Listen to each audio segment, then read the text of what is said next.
Hello and welcome to episode 89 of The Dive Down, a Magic the Gathering podcast for the casual spike, focused on the latest decks, trends, and strategies in Modern and Pioneer. Not this week, though. Yeah, no Pioneer this week. Who needs it? The format is suspended. My name is Stanislav here in Chicago, and with me on the line from Denver, Colorado, it's the one and only Shane Beeps. Stan, you know when I feel the least creative in life? It's when you say those words and I have to think of something interesting to talk about right away.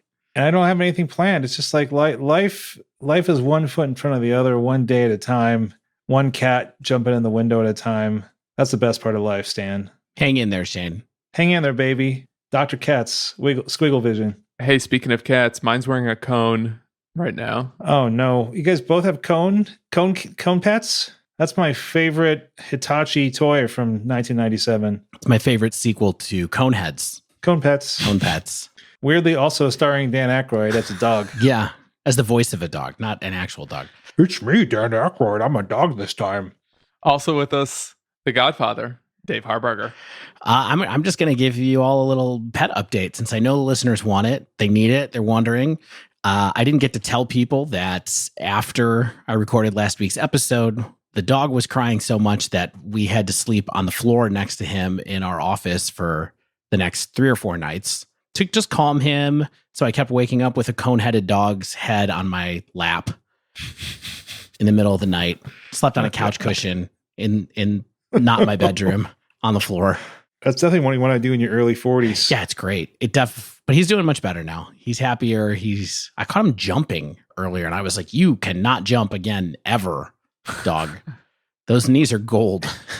He's like the kid in Rookie of the Year. He's now got super legs. Oh, yeah, exactly. So Walter's fine, everybody. Thank you for your concern. Appreciate it. Andy will be okay. Thanks, Dave, Shane, we for know. your concern. It's just a cat. I've got 2 of them. They're indestructible. It's sad because he's clearly depressed from wearing the cone, but it's sweet because now he's so much more affectionate because it's like he looks to us for comfort. So I honestly might keep him in the cone forever. On this week's episode, we're doing a special patron-requested topic made possible by one of our top-tier supporters, Bob P. Bob asked us to revisit modern staple Dredge. And this is the first time, I believe it's the first time that we have ever really rehashed a deck in full dive down form. It is. It's the first redo. 89 episodes with no redos. Although there's been at least 5 prowess episodes in there in secret. But I honestly thought we'd do this earlier. I thought we would kind of have to recycle, or it would make sense to recycle. Also, I mean, just a little peek behind the curtain. One of my original visions of this podcast was that we would do a dive down every week. Yeah. Like every week would be a dive down, basically, like a deck dive. And clearly that was unsustainable and unnecessary. There's other stuff to talk about, right? People, too much. So yeah, last time we talked about Dredge, Faithless Looting was still in the deck. So we'll see how much has actually changed since then. it was episode 11. Is that right? 11. So it has been at least 78 weeks since we covered it. That was honestly, I think that was like my early proudest episode. Like I felt like that was a pretty good deck dive and I worked really hard on it. And I'm really glad to revisit it because it's like the deck is different and we're so much more experienced in doing this. And it plays similarly, but different. And it just requires different lines of thought. And it's just a good deck to revisit. And I'm glad that Bob P suggested it. We're so much better at making content and so much worse at playing Magic now than we were 78 episodes ago. Well, by the time we made this episode, I learned not to target my opponent with Shriek-Horn. Lesson 1. I thought it was to mill them out. All right, before all that, we're going to kick off the show with a breakdown of some recent modern events, including the latest installment of Cool Decks Incorporated. But without further ado, let's do a little housekeeping. Greetings and thank you to the newest patrons to join the Dive Down Nation, Martin S. and Tyrell S. No relation. You know Martin, don't you? Martin is a very good friend of mine, yes. Dave has met Martin, actually. Yeah. Dr. Martin, right? Martin's a doctor. Yep. Also, big thanks to Muldrotha7912 for the review on Apple Podcast, who apparently appreciated our Storm Ep enough to review us. So there you go. We did it, boys. We inspired someone. I just want to go back and say that I'm a huge fan of Dr. Martin's shoes. I forgot to mention that a minute ago. Sweet. No, nothing. We're going to cut that joke. Doctor. Oh man. It's good. It's a good one. All right, fine. I missed the moment. I made it worse. All right, Dave. We get it. You're goth. You're the goth host. So we mentioned the Patreon earlier. Bob P, one of our, he's kind of like made his own stratospheric tier, which is kind of amazing. But if you want to join at even $1 an episode, you get immediate access. And by immediate, I mean like as soon as I see the email, I'm adding you to our super secret Slack server. Going up from there gets you various benefits like custom tokens we had designed, custom stickers and pins that Dave has designed and we've had printed, play mats. Eventually, when we hit this deck box stretch goal, we'll have custom deck boxes for everybody. So yeah, it's a good way to help us out. It's a good way to keep us going, and we appreciate everyone who is a Patreon. So you can head over to patreon.com/thedivedown and check things out. And if you'd like to support us while you're playing Magic, you can always check out manatraders.com, the card rental service that we use for Magic Online. Great rental service. The next, they're well known for their tournament series at this point as well. And next tournament series is going to be Modern. So we're going to be in there again. I'm going to go 2-7 in those first matches and drop. Stan's going to make day 2. But so check out manatraders.com. If you enter code the Dive Down as a new subscriber to ManaTraders, you will get 20% off your first 3 months of rental service, and we'll get a little bit of a reward for it. So appreciate you checking us out and checking out manatraders.com. All right, now we're going to jump right back to Dave for this week's news desk. Oh, hey, Dave. All right. So this week for the Dive Down section, we're going to take a look at a few Magic Online events, of course, from Modern. The first one I wanted to take a look at was the Modern MOCS Showcase Qualifier, which was a premier-ish level event. I don't know quite what you would call this on Magic Online. It was an event that had to be qualified for, and the player pool was 28 players who were absolute Magic Online grinders. The results to these tournaments are not posted by WotC for some reason, which I think is really strange because I think it's pretty cool content to get to see. It's a small pool of players. It's a pool of players that know each other well, and so they metagame against each other some. And so I think it's interesting to take a peek in and see what some of the best and most frequent players on Magic Online are doing when they know they're going to be playing each other. I want to talk about the top 8. And then we'll talk a little bit about the broader field. I do want to give a shout out to Jonathan Zhang, or @FinalNub on Twitter, who posted the breakdown of all the different archetypes that were in the tournament on Twitter. So I appreciate that. Had a little bit of a metagame analysis that I will be mentioning and taking from here. So Jonathan Zhang, thank you very much for putting that up. Wizards of the Coast, if you're listening, and I know you are, please post these tournaments to Magic MTGO deck list that I search for on Google, because why not? These are the good players that you have. I know that you're not covering these events, but let us see the deck lists. I don't think they're intentionally withholding them. I think they constantly have computer issues. The one Windows NT machine that's in the back aggregating deck lists is just falling apart all the time. Yeah. So Wizards, if you're listening, just unplug the computer and then plug it back in. So let's hop into this top 8. So when I said that this top 8 was filled with Magic Online and real life grinders, I really meant it. The person who won this tournament was Dylan Donegan, who I did not know. I did not recognize his on-screen name, which is Son of Nothing. Won the event with Boggles. That's right, Boggles. When you don't expect Boggles, they appear and multiply. Yeah. It's definitely going to be something to talk about once we look at the rest of this field, but it's interesting that, he had said in his tweet where he talked about winning that he took a shot on metagaming the tournaments, chose this deck because of that, and felt like that was a large portion of why he won. There were a few other people on Boggles in the field as well, which is interesting to see. In the finals, he defeated David Inglis, who is known as Tangrams online, who's a player who comes up quite often in high-level tournaments in Modern. And David was on Bant Field, which is, guess what that is? It's just a Bant Uro pile that has even more Field of the Dead than the decks that we talked about last week did. Why not? Just add it. Yeah.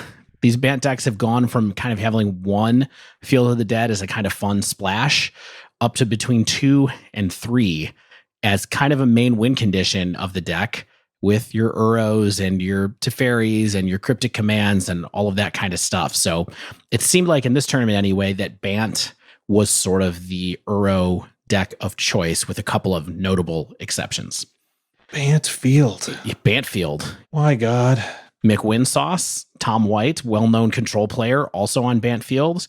And fourth place was Musasabi on Green-White Titan, which is a deck that we talked about a little bit last week, that new version of Titan. Now, this list I could not actually get access to because it wasn't shared, but I saw that Zhang had posted in his tweet of the metagame breakdown that's what Musasabi was on. Not sure if it's the exact same deck that we talked about last week that has the Aether Vials and all that kind of stuff in it, but very well could be. In fifth place was Wombo Combo 2020 on Druid Luris. So we had a combo deck here. Danny M. Rebel in sixth place was Boggles again. Nosferatu with blue-red Prowess. And finally, Doom Switch, not Doomwake, who was previously destroying Magic Online. Doom Switch, also a well-known blue-white based control player, top 8'd with Bant Field.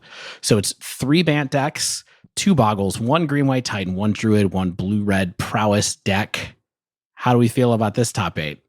I mean, you don't like to see that much of the same deck, right? I mean, either it's indicating that these sort of Bant Uro piles are becoming more and more refined to the point of overpoweringness, or it's just a random tournament where really good players brought out a very good deck that they had some reps with and won with. But I love the Boggles sort of juke.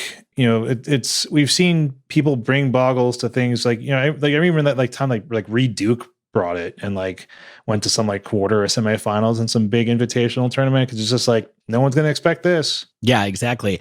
And I think when you look at the greater metagame breakdown of the whole tournament, again, 28 players, and again, this metagame breakdown I took from Jonathan Zhang. I looked at it myself and did the division myself as well, but he also posted it on Twitter. 9 decks out of the 28 were Bant Field or Teamer Rec, which is the kind of like another take on an Uro deck, essentially. So Jonathan referred to those as blue soup decks, and I think that that's kind of fair. They're just this kind of like blue-based Uro decks, essentially.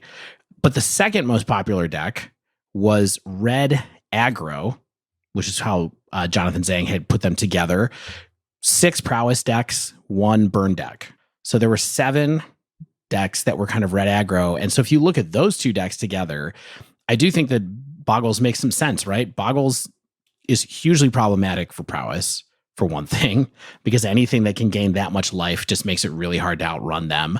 And I think that given that the Bant decks seem to have shaved a lot of Wraths and have gone for point removal instead, they don't really have a game plan against something that becomes an 8/9 Vigilance first striking lifelinker for parts of the game with hexproof.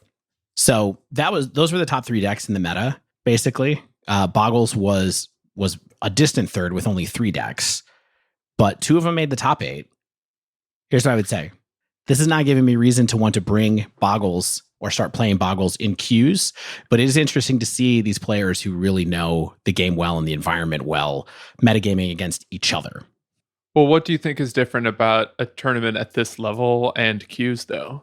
I just think that they have a much better idea of how up to date and in the metagame the players in this tournament are, and they know each other's kind of tendencies for what kind of decks they're going to play. They probably had a good idea of who was going to be in the field already. You know, there were lots of other people in this field. For example, Sodak was in 10th place on Dredge. Hugo Freitas is a Magic player who I think pretty much grinds Storm all the time, was in 18th place on Storm. Sam Pardee was in 12th place on Teamer Rec. That's Smidster. Selfie Sec was in 22nd place on Luris Burn. And Arceus Dota, I think, is a well-known player too on Green Tron. So I think that they had an idea of what people were going to bring. And so they kind of, there's an ability for a number of players in a pool this size to just change what they're doing.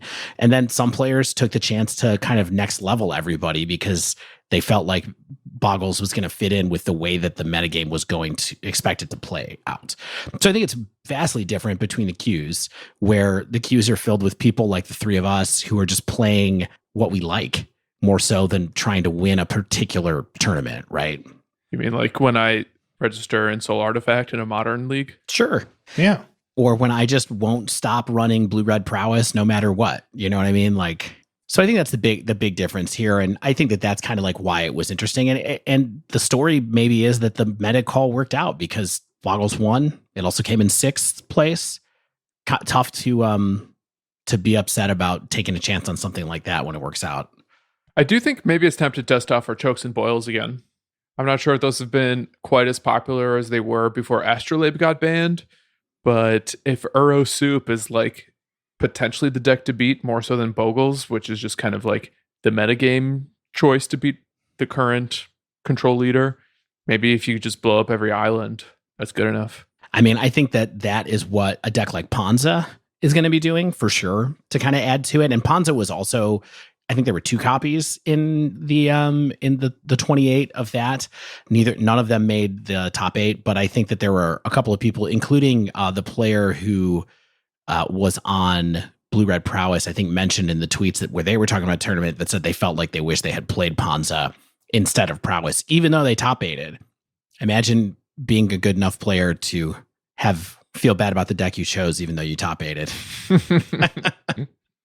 It's real perspective, you know? I mean, it's just one of those things that just reminds you, like, the players who end up in these tournaments are like another level than a lot of me.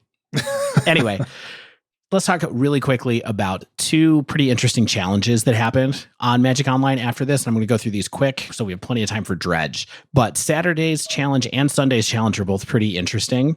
For Saturday's challenge, I'll go through the top 8 pretty quickly, but the first place deck on Saturday's challenge was Bant Urza. So it was won by an Urza deck, but not Grixis, not Esper, like maybe we've thought about a couple of times, but Bant. And so why do you think it was Bant? Stan? Uro. It rhymes with burrow.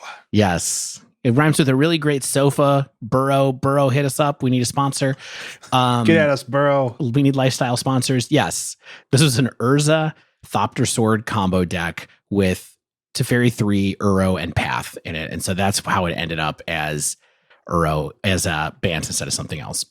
Second place, Rakdos Luris Aggro. So Black-Red Prowess, essentially, by Dreams of Ashiok. Also, I should mention that the Bant Warza pilot was H-Cook 725.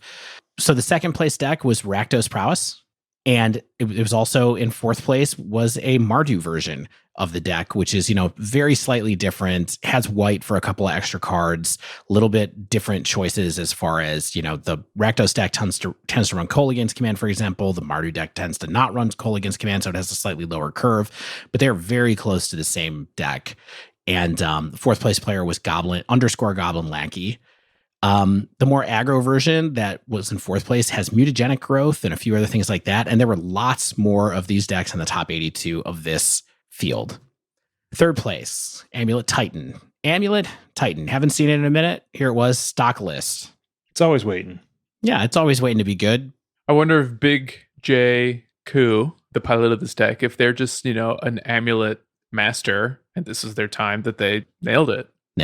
You never know, right? I mean, I think that there's not a lot of stuff that's good against big mana here in this top 8 at any rate, so they got a chance to sneak in. 4th place we talked about. 5th place is a deck that I would like to talk about for a minute with everybody. Of course I would, because it is the latest, hottest tech in Prowess right now. And the pilot of this mono red aggro deck, as it's listed on Goldfish, is Yamakiller. He's been streaming this a lot.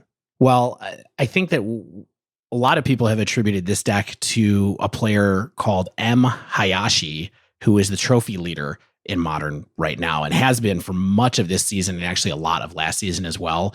It's not a player I'm super familiar with, although I did find their Twitter account today, which is mhayashi55780121. But this player's been around a lot. I haven't noticed them in any of the big tournaments like challenges or things like that, but consistently at the top of the trophy boards, lots of 5-0s in the league dumps.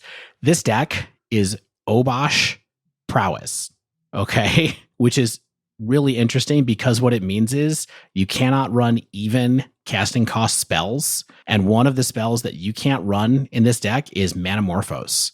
So it's a mono red Prowess deck essentially that does not run Manamorphose. Stan, what do you think about that as a fellow Prowess person? I think it's amazing.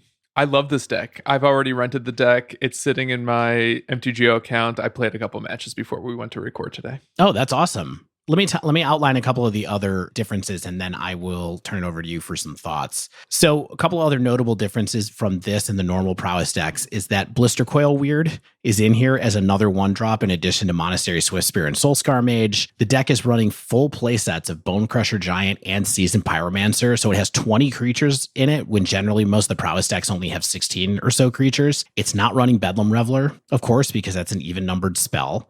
Seasoned Pyromancer is pretty interesting to see as sort of a mini draw card. Plus, if you want to go wide, plus you get that kind of utility out of Bone Crusher Giant. And then in the spell suite, it's running Burst Lightning, Firebolt, Lava Dart, Lightning Bolt, Light Up the Stage.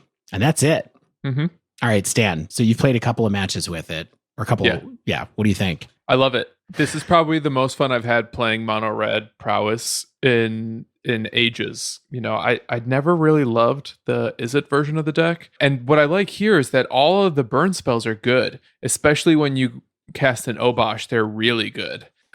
So it kind of has like that top end burn plan if you need to finish the game. Like on turn 6 or 7, like a flashbacked Firebolt will just do it. Or if you're able to kick a Burst Lightning, you're hitting them for 8. And I just love that about it. The most interesting thing to me about this build, honestly, is that it has like no cantrips.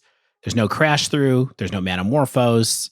There's no Mishra's Bauble. It's Spyro and Light Up the Stage that draw you cards, and that's it. Mm-hmm. It's pretty interesting that you can't really grind through your deck the way that you are kind of used to and do these. I don't know. Do you still get to do a bunch of multiple spell turns with this build, or is it a little bit of a different take because you don't get to cantrip so much? So, I played it similar to how we learned to play Izzet. Whereas I'm really just trying to use my burn spells to pick off creatures. I'm playing like a tempo strategy until I'm either ready to close the game or if I'm out of creatures and like I just need a plan. I will say regarding Seasoned Pyromancer, that's a card I always really liked in mono red Prowess decks. And I often felt a little bit alone in that. And when we talked to Ryan over Turf once upon a time, he was pretty negative about that card and just said Bedlam Reveler was better. So maybe one of the reasons why I've been impressed with this list is I feel a little vindicated in the power of Spyro, like in this style of deck in particular. Though I will say, like, it's basically never making tokens. You get to cast it because you just run out all the cards in your hand, like, fairly quickly. Interesting. It's a cool deck. It's definitely a deck that I'll try. No surprise to anybody there. The last thing I'll say is that M. Hayashi has a pretty good little 7 or 8 minute deck tech that I watched today that if you do a search for them on Twitter, you will find it. All right, so let's close out the rest of this top 8. 6th place, Humans. Spider Space was the pilot of this Humans deck, which was cool to see. I haven't noticed Spider Space playing Humans before, but was really cool to see. And also they were really excited about it on Twitter, saying that they thought that people saying humans are dead is way premature. And then QB Turtle on Ponza and Jack Cashtan on Adnaz in 8th. Both of those were kind of stock, except for the fact that QB Turtle was running 4 Elder Gargaroths in Ponza main deck. Whoa. Ba-boom. Just main deck Elder G, huh? At this point. Full play set. I think it's because of Prowess. Yeah. If Prowess dies down for whatever reason, I can see this deck just going right back to Glorybringer. But because of Prowess, that repeatable life gain and a really potent blocker that could potentially make additional 3/3s, I think is good enough. Yeah. Interestingly, this top 8 metagame has no Uro decks other than the winner. And the overall metagame had a lot of prowess and a lot of humans. So it's kind of interesting to see how this one is different than the MOCS Showcase one. Let's go on to the Sunday challenge very quickly because we're running out of time. But I would like to know the top 8 here, which is that this tournament was won by Blue-Red Prowess. Dun, dun, dun, dun. Oh, you're happy then. Yeah. So there was Blue-Red Prowess in first place and third place. The winner was _stream. And the third place player was Hot Bread. These are great screen names, everybody. Great work. Take the rest of the week off. The only thing that was interesting about Stream's deck that won was that there is a Brazen Borrower main. Fun to have.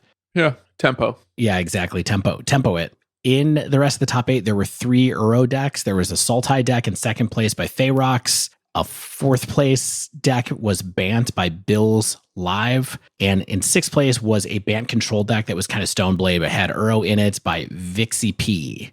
There was one Tron deck in fifth place by Bernatoris, one Jund deck in seventh place by Oscar Framco, and a Soul Herder deck by CFT SOC 03 in eighth place that also had Uro. So half of the decks in this top 8 had Uro. 2 of them were prowess decks, 2 one-offs. So this one is very different from the other top 8 where there was only one deck with Uro and it was kind of like a combo deck, much more that mid-rangey value Urza deck. Anyway, here's the highlights from the top 8 that I thought were interesting. In 14th place by Doug H. Hater was just a blue-green deck that is basically like a prime time lands deck, like a Field of the Dead Valakut deck with no prime time, only Uro. So it had Uro, Dryad of the Elysian Grove, Splendid Reclamation, Our Promise, and Gifts Ungiven.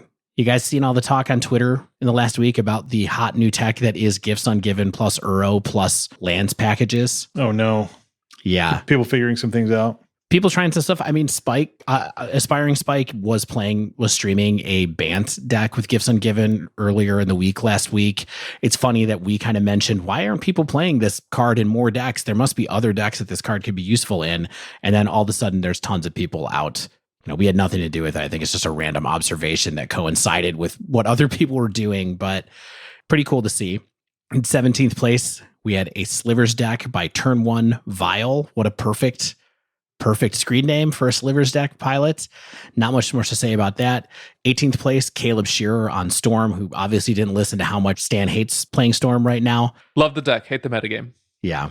And then the last deck that I actually wanted to take a minute to talk about in this tournament was the 20th place deck by Zixion631, who is one of our patrons, who almost got there in the top 8 with this Wild Brew. Did you guys see his deck?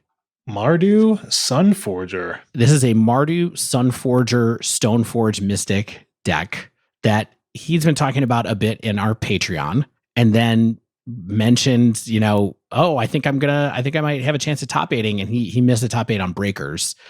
But this deck is wild. It's a Stoneforge deck essentially with a novel equipment package, 3 swords, Batterskull, and Sunforger. So it's got a little bit of extra equipment than a lot of Stoneforge Mystic decks have. Do I need to read Sunforger? I think I will. Real quick. Sunforger is an artifact equipment. Equipped creature gets +4/+0. It costs 3 mana to cast. It costs 3 mana to equip. It has an activated ability that says red, white, unattached Sunforger. Search your library for a red or white instant card with converted mana cost 4 or less and cast that card without paying its mana cost, then shuffle your library. This is a card that I've seen people play in EDH, notably Shane play in EDH before, but it's this wild thing that lets you do what's essentially like a utility package in your Stoneforge Mystic deck with spells. And so this deck has cheap creatures to equip spells to. It's got Giver of Runes. It's got like Fervent Champion. It's got Giver of Runes to lend some protection. It's got Ranger Captain of Eos to do some searching. Grim Lava Mancher. It's got your Stoneforge Mystics. And then the spells package is just like random one-ofs that allow you to use Sunforger to kind of get yourself out of whatever specific situation you're in. For example, there's a counterspell in there in Lapse of Certainty, which is essentially memory lapse. So it puts a card back on top of your opponent's library. There's a chance for an extra turn and chance for glory if you want to use that. It has a single Angel's Grace in it.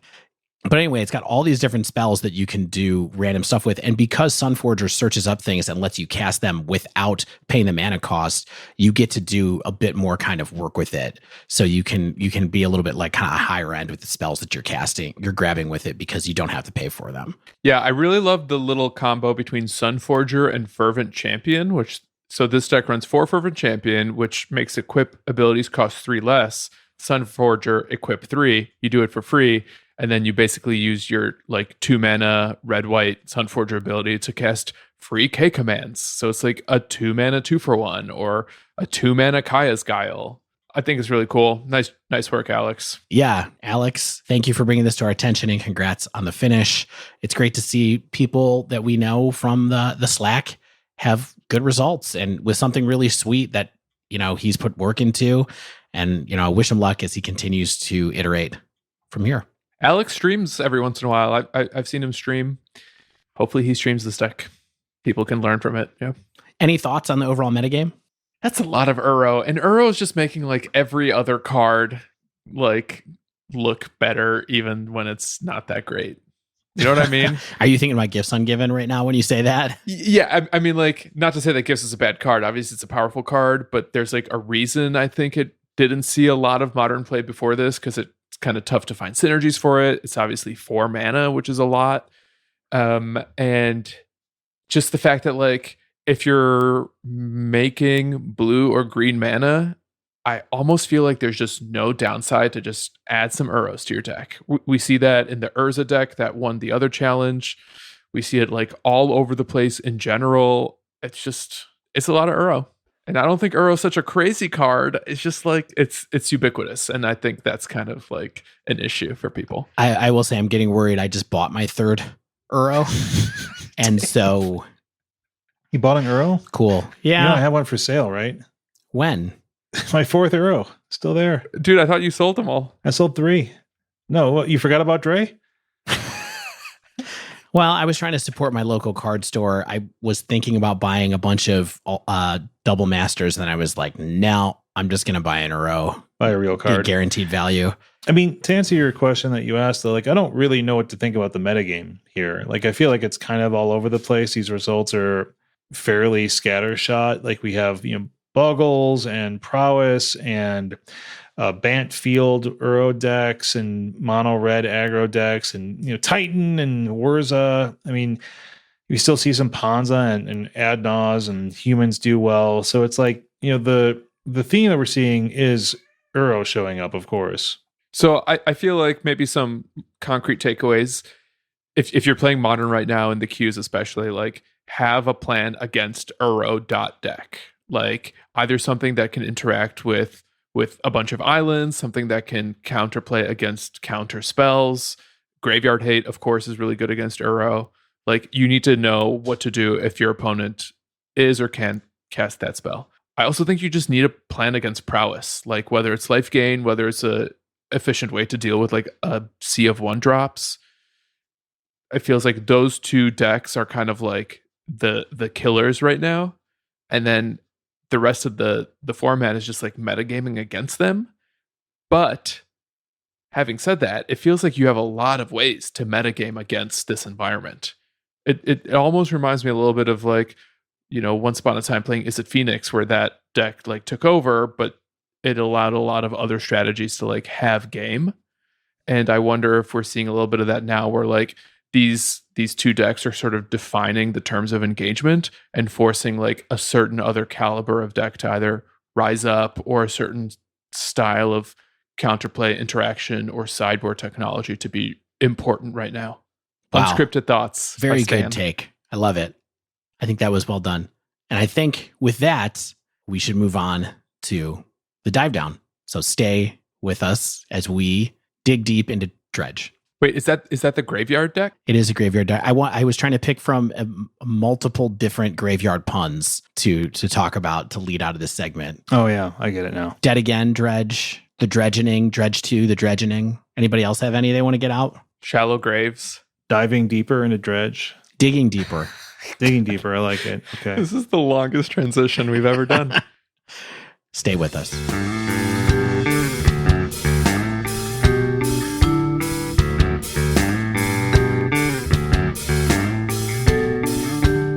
"20 minutes later, we're back. So the last time we did Dredge, it was episode 11. Modern was very, very different, of course. Faithless Looting was in the deck. London Mulligan didn't even exist. I don't think War of the Spark had even come out yet. So this is like old Modern. Yeah, definitely. I don't think it had come out. And at the time, we really leaned into Shane's expertise into Dredge because when we recorded that episode, he was, in fact, the only person who played the deck. Now, all three of us have. That was one where we sort of like let him sit back and just shine. Oh man, I talk so much. I mean, it was great, but it was also like we hadn't quite gotten the habit where we were all tried to play the deck yet. So I don't know if we all had Mana Traders accounts yet. Might be part of it. It was like a Phil Spector wall of sound. That was just my voice. You went with Phil Spector instead of Brian Wilson, huh? For the the auteurs, the musical auteurs. Great. Okay. All right. That being said, even though Dave and I did play Dredge again, Shane never really stopped playing Dredge. You still are resident Dredgeman, and I'm still going to lean into your expertise and insights on like some of the topics as we try to dive a little bit deeper. You know, we don't necessarily want to rehash, you know, what every card does, especially for a deck that's so popular and has been around for so long. I think a lot of people who are experienced with the modern metagame really know what it's about and like what some of the key pieces are and what are some of the most infamous pieces are in particular. But that being said, Shane, how has the last 78 episodes been for you since, you know, we last covered the strategy? Man, I think I did go through some fits and starts. There was like a stretch when I was at the LGS, of course, pre end times. And I just kept bringing Dredge because my store is or was a very like fair store. And I was just like, look, I'm just going to keep playing this unfair deck if you all are going to keep trying to play Jund against me. And that was a lot of fun and also got me a lot of store credit because Dredge, as we'll talk about, is a deck that can capitalize on people being unprepared for it or playing decks that don't have good game against it, and exists as the format's extremely stable and long time just base graveyard strategy. There have been other decks that have used the graveyard and continue to be other decks that use the graveyard, but Dredge is kind of like the graveyard deck of modern that just won't die. But as you mentioned earlier, Stan, I do want to thank Bob P again, our most generous patron. He's also a dyed-in-the-wool Dredgeman, and he wanted us to head back to the deep well for his patron tier episode. And as a reminder, you too can give us an episode topic to work with by joining at the highest patron tier. It's truly a generous amount.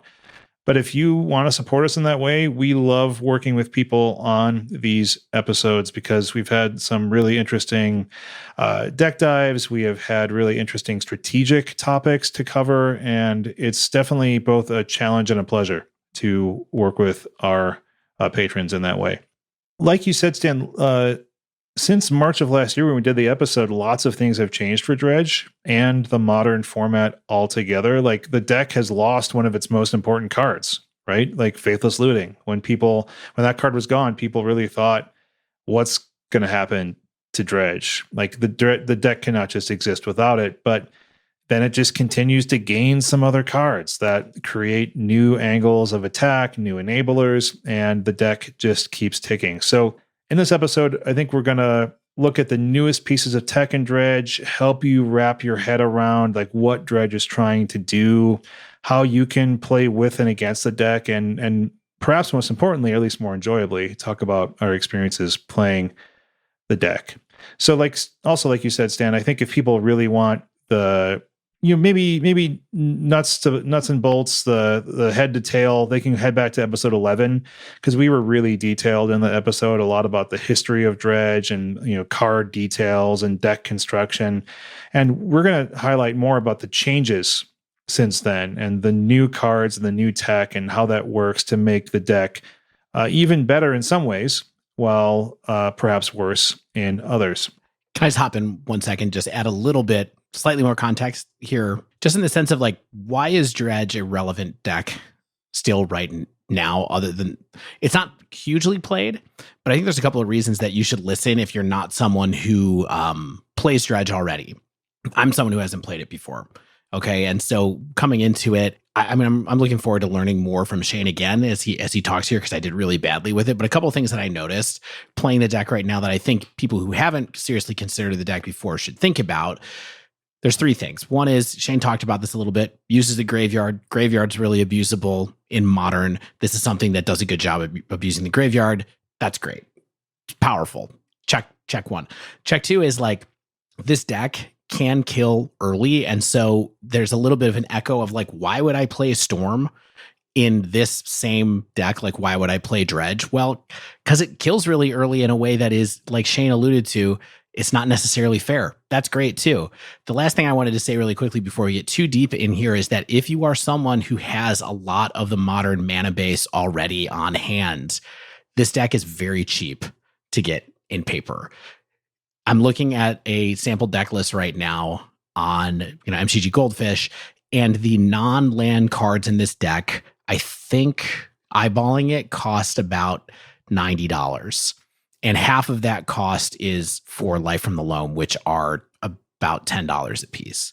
So this is just a really competitive deck that you can push your collection into pretty easily if you're someone who has a good amount of mana already. Yeah, I think it's kind of like an amazing second deck. Like let's say you get into Modern with maybe Burn, right? And you're going to have maybe you're going to have some red based fetches, which is all you need. And then you pick up a few like Copperline Gorges, or maybe the Singleton City of Brass type land is maybe moderately expensive. But if you've got red fetches and a few shocks, then yeah, like you said, the rest of the deck is pretty darn cheap. So I didn't want to take you too far off, but I think that's a reasonable reason for people like pay attention to the information they're about to get, because this is a good second deck. I love that sentence. Like, it's a great deck to have in your stable.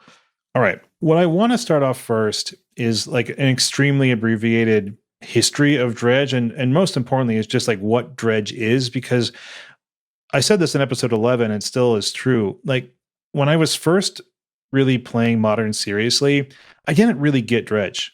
Like I didn't really realize what was happening. I was just like, okay, things are happening and I don't know exactly why.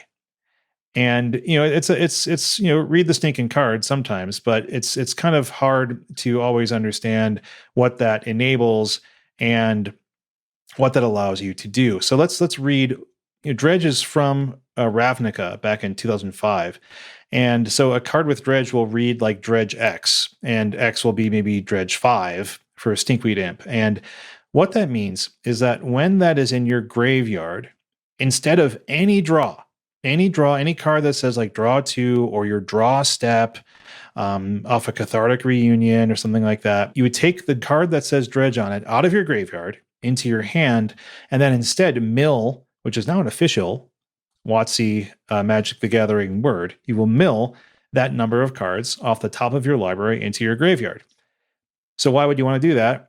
That goal is to then mill cards that are advantageous to mill. So that could be more Dredge cards to keep your Dredge engine going, or creatures that can be recurred easily, or cards that can be flashbacked for more economical costs, or they do something cool when they get milled. So that's all you're trying to do essentially is, the long story short is I want to dredge as much as possible in a game where I'm playing a Dredge deck, because the more cards that get in your graveyard, the better off you probably are. Quick side note, because we talked about this last week with the Storm scale. Do you guys know where Dredge is on the Storm scale? It's extremely high, right? Like 8 out of 10 or something? It is a 10. According to Mark Rosewater, Dredge is a 10 out of 10 on the Storm scale. So do not expect new cards in standard legal sets to ever have Dredge again. That's why it was amazing even to get Shenanigans out of Modern Horizons, which is a Dredge card, and we'll talk about that a little bit later. So the deck has had some ups and downs. It's gone through different types of bannings. Like, when it first was on the scene, it was pretty rogue and weird. Then Golgari Grave Troll gets unbanned. It can be a lot more powerful. It gets cards like Insolent Neonate and Prized Amalgam and Shadows over Innistrad. It gets just sort of better enablers and better payoffs. It gets an awesome card like Cathartic Reunion and Kaladesh because that lets you discard and draw, which is extremely amazing engine. Then cards like Golgari Grave Troll gets banned and Faithless Looting get banned, but then you get stuff like Creeping Chill. So like we're going to get into a lot of the cards sort of post Faithless Looting ban era. We're going to go into more detail, but long story short, like I said earlier, is the deck is always around, and sometimes it's worse and sometimes it's better. And I will make the argument now and in more depth later that I think it is one of the better decks that you can be playing in the metagame right now in terms of being in tier 1 or 2. Like I think it's an amazing deck. I think it's has really high power level, and I think that there are some openings in the meta right now that allow it to succeed. Although the metagame in Modern changes so much that by the time this episode makes it to print, that argument may no longer be valid. Great way to cover your traction. Yeah, no, you gotta make sure it's in this content creator environment. People just are out to get you. They're like, no, Shane's wrong, which is likely true. The only card I would love to throw on this list that you didn't mention is Ox of Agonis. Don't forget, we'll come back to it. Oh, we're going to talk about Ox. Good. Ox is so good. I mean, let's just give you a little preview. So we have Merchant of the Veil, we have Forgotten Cave, we have Shenanigans, we have Ox of Agonis, we have Silversmote Ghoul, which is making people rethink about the way the entire deck is built, or at least the fundamentals of what should go into Dredge and how the game will be played. Smiting Helix. Smiting Helix, yeah. I mean, that's a card. And we'll talk about why that synergizes well with Silversmote Ghoul. Because they have Smite and Smote in the name? Why is Dredge so powerful? I have my thoughts. Is it? Well, why is Dredge mechanic powerful? I'll tell you why. Because it cheats on card advantage and mana costs is the short answer, right? So it breaks some rules. It breaks the rules of drawing one card per turn. It breaks the rules of using the mana or lands you have available to you to cast, cards equal to that CMC. Yeah. And so, I mean, like by getting free cards out of the graveyard, like a 3 CMC Prized Amalgam or a 3 CMC Silversmote Ghoul, or like casting back an Ox of Agonis without casting it for the first time, all that kind of stuff. It even like lets you cheat on the number of cards you can have in your hand, essentially, because like your entire graveyard is quote unquote like your hand. So you're not even limited to 7 cards. You can have 53. You can have 60 if you're really crazy. Yeah, I mean the deck even has Fireball, like Graveyard Fireball and Conflagrate, which I think people they don't forget about it, but it's one of those cards that's like it has a direct damage angle of attack that I think is really important too. It kind of plays a classic burn type game in that it wants to get chip damage in with creatures, and if it needs to, it can finish off the game with easy reach through Creeping Chill or Conflagrate. And again, we'll talk about kind of these goals later. I think what I want to summarize in terms of what Dredge is trying to do or what it is doing, and it's basically a combo aggro deck. And I can kind of compare that to maybe Tron being like a combo control deck in terms of the way you want to have cards in your opening hand that allow you to quickly enable your strategy. And the strategy with Dredge is get cards in your graveyard that are better there than in your hand. And hopefully some cards that have Dredge printed on them. And so you're doing things early with your enablers like Shriekhorn or the Haggle spell side of Merchant of the Veil or your Cathartic Reunion on turn 2. And then once you have your Dredge engine going, you're replacing your draws with those dredges and then milling over cards that you want there. And let's talk about then what you're actually wanting to mill over. And I kind of mentioned this earlier, which is cards that then have a way to get back onto the battlefield or do something. And so you want to get your creatures back. Like if you're playing the Bloodghast version, a landfall trigger gets Bloodghast back. Narcomoeba returns just for being milled into the graveyard at all. Silversmote Ghoul if you gain 3 life. Prized Amalgam comes along for the ride whenever it sees any other creature ETB from the graveyard. So that could be Bloodghast or Silversmote Ghoul or Narcomoeba or Oxyvagonus. And then while you're doing that, like Creeping Chill is doing like these free lightning helixes that are uncounterable. So just out of nowhere, you mill over a Creeping Chill and you get a lightning helix for completely free. And then like Dave mentioned earlier, then you usually have 1 or 2 Conflagrates, which go in your graveyard and do 2 things. Like 1, it's reach. But 2, it also allows you to cast your reach while also fueling your graveyard because you're throwing away the cards that you have dredged into your hand. So let's say you have, over the course of a game, you've picked up like 3 different dredgers. You now have like 5 cards in your hand, and then you can cast your Conflagrate back out of the graveyard for 5 damage, clear a few blockers, or go straight to the dome. And then in that, discarding those 3 dredgers that were in your hand, then fueling future dredges if you need to. So it's just like this amazingly synergistic piece of tech and a perfect card for the strategy. It's one of my favorites, honestly. They don't call it Conflagrid.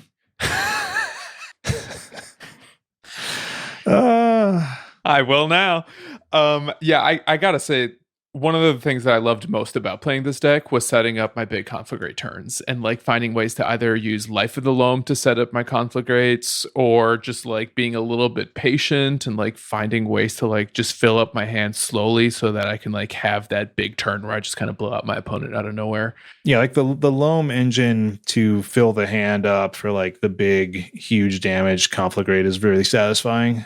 Can I talk a little bit about how this deck is built? As long as we're talking about these great burn cards. Yeah, you got it. I mean, we've kind of like talked about all these things in the name, but not really exactly kind of like what they're in there for. Yeah, so when I was playing this deck, I eventually found that what felt to me were 3 categories of cards in this deck. And like category 1, which surprisingly is the smallest one, are the dredge cards. And the list I played, and I think this is about average, is only running about 10 cards that have the word dredge on it.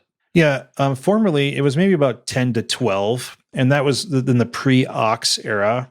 And what Ox does, and we'll talk about everything Ox does, because I think it is an insane, like truly insane card in Dredge. Ox reduces the need for like 12 dredgers, because even if your dredge chains break, then when you escape the Ox in the mid to late game, you then pitch the dredgers you've been picking up and can start again.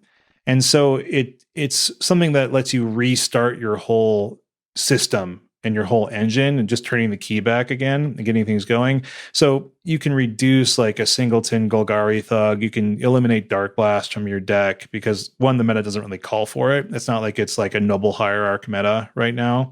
And then you can make room for a couple Oxen.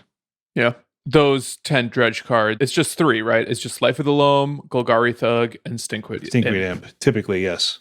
And the fun thing for me, just from like playing this deck for the last week or so, was like I've immediately it was not hard to memorize like what the dredge counts were on each of them. It's just 5, 4, 3, and like it was really quick. I was really quick to pick up that like Stinkweed Imp is just the best dredge card in this deck. And then Life of the Loam is potentially like the second best card just because it has all these other synergies and little combo enablers that it can do with other pieces, which we'll get to. Yeah. What's crazy about Stinkweed Imp is you would play it as just like kind of a flying creature, even if it's said Dredge 5, but it's so annoyingly good when like on your side, because it has pseudo death touch, that has sort of pre-death touch. So it's an amazing blocker that they don't want to kill because like then it's in your graveyard. And so even if it didn't have death touch, they wouldn't really want to swing into it because then if you don't have much of a dredge engine going, then you immediately have this Dredge 5 that on your draw step, you can start dredging and getting things going. Yeah, it's next to Conflagrate. It's basically your removal spell. And there was like a couple matches where I played against Eldrazi and they would cast a Thought-Knot Seer against me. And, you know, kind of a hard card to kill, but you just like get a Stinkweed Imp back. And now you have like a killer blocker that also then, once you kill a Thought-Knot Seer specifically, you get some dredge stuff going. But really, really loved it. Your next category of cards, also around 10 of these, are your graveyard enablers. So here I'm referring to Cathartic Reunion, Shriekhorn, and Haggle, one of the new additions since we last talked about this deck. And then finally, the biggest category of all, around 20 cards, are your payoffs. This is Prized Amalgam, Silversmote Ghoul, Creeping Chill, Oxen, Conflagrate. These are literally the cards that do the work that get your opponent to 0 life. They're your win conditions and the payoff for the engine that you create as you play this deck. And I think some of these cards exist in like a little bit of a Venn diagram of functionality for the deck, because like Creeping Chill is both a payoff for your Dredge engine, but then it also enables your Silversmote Ghouls. Oxen is a payoff for having like a big yard full of random lands or Cathartic Reunions you've cast or Shriekhorns that you've milled over, but then you also use it to draw a bunch of cards to generate some Dredge triggers, put a body on the board, and again, it sets up both like this condition where it is both the payoff and an enabler for what the deck is trying to do. There's been a lot of sort of talk, I think, by the people who've been in the game for a while about like how elegantly a deck like Green Tron is designed, like what smart design this deck is.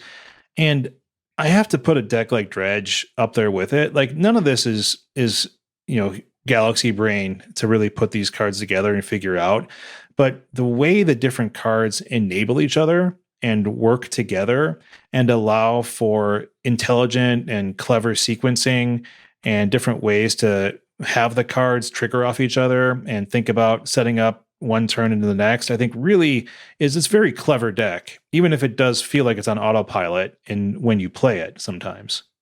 Yeah, especially online, the deck kind of plays itself. Yes, it can feel like, I think like about 80% of the deck is playing itself. It's like sort of like if I mull to an engine start, I see what happens, and sometimes it works well, and sometimes it works a little bit less well, and that's where the 20% comes. I'm going to have to pick your brain about that later, because I must have played myself badly because it didn't go great for me my first foray with Dredge. But yeah, I mean, I think it'd be great to talk about our experiences, because I think that's going to mirror some of our listeners too. Like if they start picking the deck up and play it for the first time instead of like the 31st time or 91st time. Yeah.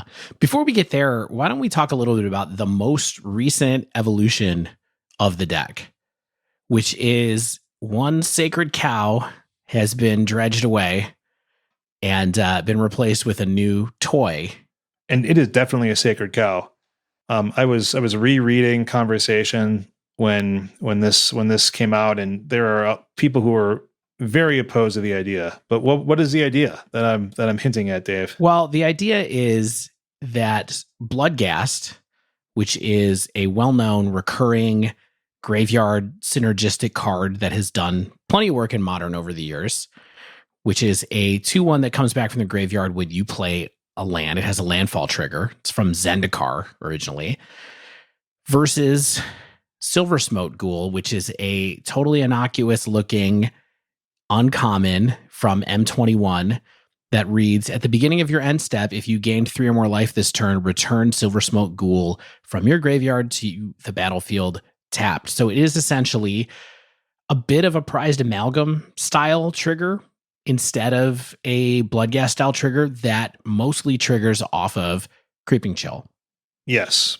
And it seems to become the de facto version of the deck people are playing these days, at any rate. Any of the masters that you see playing Dredge right now are building these Silversmote Ghoul versions. So let's talk about the difference here and what happened to cause that shift. Maybe we can do a little bit of a pro and con list. Yeah. As we dissect the differences between these two cards.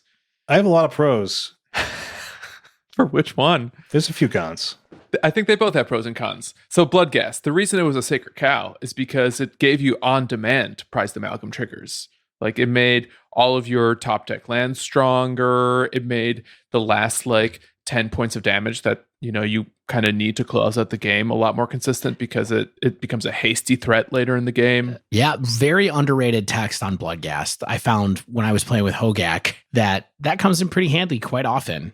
Yeah, I think that there's a lot of good reasons that I think players were hesitant to want to replace Bloodghast but I do think that there are quite a few pros to Silversmote Ghoul over Bloodghast, and I think some of them are a little bit sneaky. Like you don't think about them until you actually experience them, or like really think about what's going to happen when you're playing.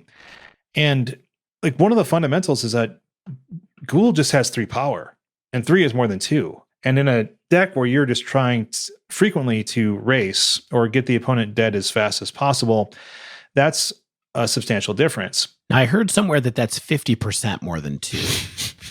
50% more. 50% more than 2. Is that right? Check out our math episode. Shane, I hope I'm not pulling the rug from under you, but one other reason why I think that extra point of power is relevant is that Ghoul can trade. Yes. In a way that Bloodghast cannot. Bloodghast literally can't even block. You know, at least with Ghoul, you can hold it back and it will trade with like a pretty powerful creature in some cases. Well, what's also really good about the blocking, so blocking is a point I had later on my pro list because it can do a couple things. Like it can buy you time to set up your future turns where you're trying to get the board back with some dredges, or you just need to finish off the opponent in like a board stall environment where you're trying to dredge into some creeping chills or get a conflagrate online to finish off the game with that burn. So just being able to block and potentially even recur that blocker again is valuable. And there's even weird cases where you can like block a lifelink creature, like let's say a big old worm coil engine, and you can block it, and then you can use the instant speed activated ability to sacrifice Silversmote Ghoul. And then that negates the life gain, and if you have a dredger in the yard, allows you to dredge again. So that's really valuable in a deck that's just trying to make the opponent not gain life, and in fact, lose life. So what's interesting is like the argument that you might hear, or that one might make, is that it's easier to make a land drop than it is to gain 3 life in this deck. Like you have to have a creeping chill. But what this really means is that you can have it hit the board earlier when you're dredging on turn 2. You can have Silversmote Ghoul hit the earlier. Yes. Just to be clear, so this is still in the pro for Ghoul. So Ghoul pro list. Because you're constrained on the land drops you can make early in the game. And Dredge's advantage really comes in when it gets creatures out very early. Yeah. Like, so even if you dredge a Bloodghast into the yard with like let's say you have like a turn 2 Cathartic Reunion and you dredge 15, like you have the nuts, and you get 3 Bloodghasts in the yard, you can't get those Bloodghasts back until turn 3. And they likely won't have haste at that point, which also means your prized amalgams aren't on the board until turn 3, unless you had like some Narcomoebas in there, right? So like you're likely getting more power on the board swinging on turn 3 with Ghoul, because it can just be more explosive in that fashion than waiting for your turn 3 land drop. I also think Ghoul is easier to hard cast with a deck's mana. Like you don't have to have black, which can be painful to fetch for because you're almost always fetching a red-green earlier and then maybe a red-black land. You also quite frequently will mill one of your 2 red-black sources. Yes. So like, you know, you have to wait to get it back with Life from the Loam them, and it's a whole thing. So it's a real commitment. Yeah. And then Ghoul, like I said earlier, has that instant speed onboard draw ability that can assist in grinding a little bit. It's basically a flashback Faithless Looting. So it's good. Yeah. I found, as bad as I was at playing this deck, that trick of either blocking and then doing the onboard draw, or chump attacking in, having them force a block and not caring if I trade for their creature to do another draw, to like sacrifice it on the, you know, when they block, was super useful. For sure. But there are some cons, and Stan, you may have more than these, because I think like you're a little bit less positive about the Ghoul than I am. I think that No, I love Ghoul. Okay, you love Ghoul. I love Ghoul. Yeah, no, I love Ghoul. I also love Ghoul. I think that it can potentially get tripped up a little easier in the like your dredging system, because it can be a little bit more challenging to get back out of the graveyard. It requires that creeping chill hit, but I think that's attempted to be alleviated with Smiting Helix flashbacks in this deck. fetch lands do allow you to get around like one-shot graveyard hate with Bloodghasts. So like because of the way the landfall triggers can stack, you're always going to get your Bloodghast back, because like if they try to pop a relic in response to the initial landfall trigger, you can then pop your fetch land and get the Bloodghast back. So that can be a little bit better. It doesn't have haste, Silversmote Ghoul, and it enters the battlefield tapped, which I don't think matters that much, because most Dredge games aren't really won, in my opinion, because you had some haste Bloodghasts. They're won because like you dodged hate or you won the race. And this, I think Ghoul allows you to win the race more frequently. It gets power on the board more quickly. I mean, peeling back the curtain a little bit, I feel like when we started talking about the recent iteration of Dredge a couple of weeks ago, you were kind of like, I don't even know if Silversmote is that good. And now you've put in a bunch of reps. You sound pretty decisive that you're on the vampire zombie, which I guess equals a ghoul side. Yeah, like when you untap with like 15 power on turn 3, or even like 12, even 9 power, it's like just like this is really good. Like I'm having way better turn 3s in isolation than I normally do. I kind of feel like the line of text that really gives Ghoul the edge, despite everything you said, is just the fact that it draws cards, which for a graveyard synergy deck, like that is actually the most important thing that you can do. Yeah, it dredges cards, yeah. Exactly. And that being said, I wonder if the reason why you had thought maybe I was a little colder on Ghoul is just that, like, I'm willing to at least concede that, like, in a different metagame, under different conditions, like, there may be a reason for Dredge to go back to Bloodghast. Like, you know, you're more of a Dredgeman than I am, but I wouldn't be surprised to find that this is a flexible slot. Here's why I would say no. Creeping Chill is a staple in the deck, and this card synergizes with Creeping Chill. And that's just kind of all it is. Even if you come down to the idea of, I can get my Ghoul out, get it chump blocked, sacrifice it to Dredge 5, hit a Creeping Chill, and get my Ghoul back immediately. That's like a huge play that is not constrained by the number of land drops that you can make on a given turn. So I think that as long as Creeping Chill is not outmoded in the deck, which in my mind seems impossible, but they print powerful cards all the time, so who knows? But as long as Creeping Chill is a pillar of this deck, it just feels like Ghoul is the perfect companion to it.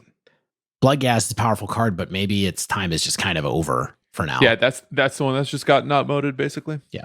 Yeah, I think that's fair. Unless you have more to this love letter, I'd love to talk real quick just about the lands and mana, because I was surprised a little bit by some of the resources that were involved here. The deck only runs like 19 or 20 lands. Like I was kind of amazed by how land light it was, but you can't really keep one landers. Like you essentially, when you're making your mulligans, you need at least 2. This is something I really wanted to talk to the two of you about, because I did so poorly with this deck. And I think that almost all of the times that I did poorly with this deck was because my hand was a bunch of payoffs, a Dredger, and Haggle or Shriekhorn, and 1 land. Yeah, you have to have 2 lands. And so I'd be like, okay, I guess I will play my powerful turn 1 card. I'll throw Stinkweed Imp in the graveyard with Haggle, and then I'll dredge over and over again. It's just like, you never draw your second land. You never draw it. I just died so many games because I never drew it. Yeah, the math is very bad. You know, I think we'll talk a little bit about like kind of mulligan rules later, but yeah, I think Dave mentions a very important thing, which is because the deck is land light, you have to have an opener that makes sense and gives you the mana that you need early on, at least enough mana to cast Life from the Loam. Yeah, that's the main thing, right? Is that you have to cast Cathartic Reunion or Life from the Loam. But the thing is, like, this deck is land light, but it's not really that land light in the context of Modern. Like, no, you know, it's not like a 16 lander or something. I mean, Shadow runs 18, 19 lands. Blue Red Prowess, I think, runs 17, 18, 19 lands. So it's like there are plenty of other decks that run in the same range. But what some of those decks have that this deck does not have are cantrips. Right. So, well, I think although this deck is land light, it never misses land drops at a certain point just because of Life of the Loam. And I think that's pretty important. As long as you start with 2, which I didn't learn until now. One thing that I didn't fully appreciate, even though like Shane, everyone told me this, and now I finally understand why. This deck really is weak to Blood Moon. Just like in part because of how important Life of the Loam is to this deck, but also like it's got one or two basics and they're mountains, and everything else is a non-basic. So when my opponent cast a Blood Moon against me, I don't think I was able to win that game. Well, I think there are times when Blood Moon really does get you, but there's a lot of times when like you're already set up on turn 3, right? And like this deck has run Magus of the Moon in the sideboard against like Titan heavy metas, right? Because it's so bad against Titan and you have to have some pieces to win. So as long as you can eventually cast something like Magus of the Moon after you have your engine going and you can dredge from your graveyard and you don't really care if you're casting Life from the Loam, then that's something that is viable tech. But like, let's say it was like a Simian Spirit guided out like turn 2 Blood Moon before you're able to cast your turn 2 Cathartic Reunion, then yeah, that can be bad news. Although you're casting Cathartic Reunion, so NBD. But like if you're really relying on Life from the Loam as like your sort of engine card that's going to get you to the grinded out win, then yeah, that can really stymie you. Yeah. So do you sideboard in Blood Moon against this deck then? I think you can, but as always, maybe it's like a piece of your kit against it. I would not rely on winning with Blood Moon. Yeah. I think like Graveyard Hate is still the best. Blood Moon is just quite good. But remember, Dave, you need a threat to back up your... You have to have disruption and threats. Rule number 1. Yep. So I think we should talk about the other changes to the deck in 2020 besides the Ghoul. And I personally think that these additions have brought the power level back up into like the really good territory. Like we didn't have any of these cards in episode 11, so I think we can get a little bit deeper in there. And along with the cards, we also have some subtractions as well. I'd also think that we should start with one specific thing, and that is the London Mulligan. Yeah, for sure. Like that seems like that's the most important thing to note about this deck because you need to mulligan so often with this. What do you think, Shane? Well, I agree. I have some mulligan thoughts, but I want to give Stan an opening here. Fun fact, episode 11, we did a wind down, and the wind down was... So what do you guys think about this new London Mulligan rule that they just proposed? Oh, man. Well, it's the people are still arguing about it a year and a half later, if it's been good or bad for the game. But I think for decks like Dredge, decks like Tron, which I can associate pretty similarly with this type of deck, is you have to have a good starting hand. And the London Mulligan allows you to get the pieces that you need far more reliably. Even though you've lost one of your most important pieces in Faithless Looting that you want in your opener, you just get more looks at good hands. And I still got so many bad hands and so many mulls to 4. I can't believe that I ever played this deck before the London Mull and succeeded with it. Yeah, and the beauty of this deck, the way it cheats on resources and cards, is that with the London Mulligan, you can sculpt a 5-card hand that is still insanely broken. With just like 2 lands, 2 dredge cards, and a Cathartic Reunion, you may not have any action on turn 1, but on turn 2, you're going off. Yeah, how many times did you guys keep a Cathartic Reunion hand and just were like, please no Thoughtseize, please no Thoughtseizes, please no Thoughtseize? Yeah. That's all I thought about. True. I do think that's a really important thing that does give the deck some additional power level, because this is a deck that wants 4 to 5 cards that are perfect, and there's redundancy there, but you really need to get them. And like the fact that you can mull to them while still seeing 7 cards every time is huge. It almost reminds me of Tron, where like you almost have to risk losing just for the sake of getting an opening hand with a specific type of action. Yeah, I would take like a pseudo loss via mulliganing to like 3 than I would where I'm playing a game where I don't do anything and then lose anyway. Speaking of Tron versus Dredge, I lost a game where I kept a 7 and Tron kept a 3. Man, Dave, my dude, breaks my heart. Yeah, I mean, the mulligan rule, I would say, is like you have to have 2 lands, one of them that has to be a green source, okay, to be able to cast Life from the Loam. you have to have an enabler and a dredger. So that can be like Mountain, Stomping Ground, Cathartic Reunion, and Stinkweed Imp.